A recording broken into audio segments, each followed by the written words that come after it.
কিরে তুই এইখানে?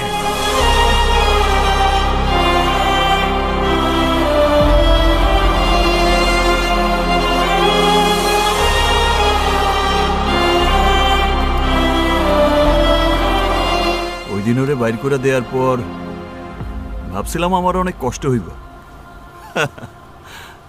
ওর কথা তো আমার মনেই পড়ে না। কার কথা বলতেছস? আরে ওই যে ওই মায়াটা, আরে ওই ইতি না ফিতি। ভালো তো,